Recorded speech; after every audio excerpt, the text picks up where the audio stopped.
أعوذ بالله من الشيطان الرجيم.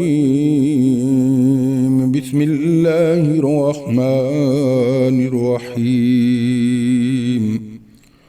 وقال الملك إني أرى 7 بقرات سمان يأكلهن 7 إجاف و7 سنبلات خضر وأخر يابسات.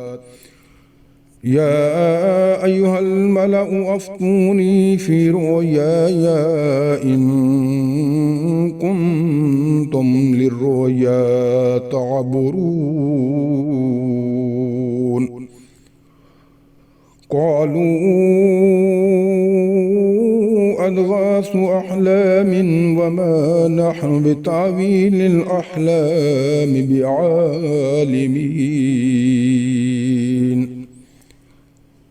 وقال الذي نجا منهما وادكر بعد أمة أنا أنبئكم بتأويله فأرسلون.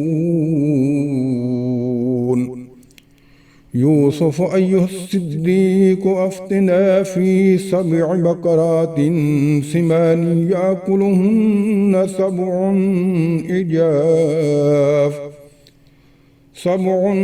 إجاف و7 سنبلات خضر وأخرى يابسات لعلي أرجع إلى الناس لعلهم يعلمون.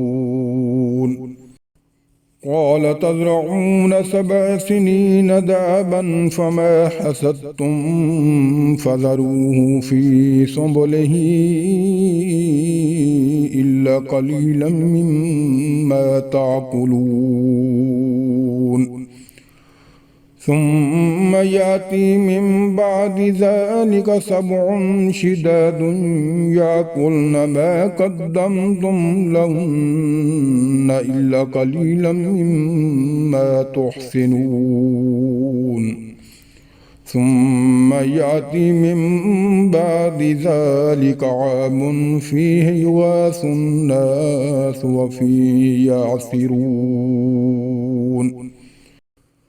وقال الملك ائتوني به فلما جاءه الرسول قال ارجع إلى ربك فاسأله ما بال النسوة التي قطعن أيديهم إن ربي بكيدهن عليم.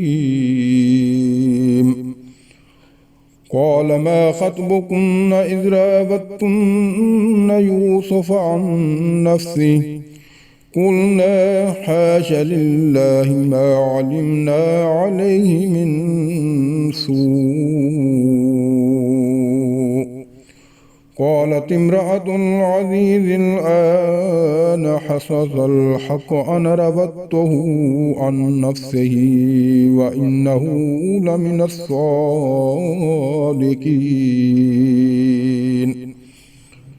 ذلك ليعلم أني لم أخنه بالغيب وأن الله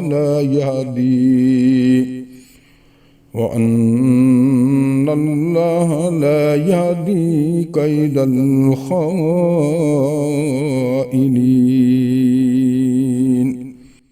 سبحان ربك رب العزة عما يصفون والسلام على المرسلين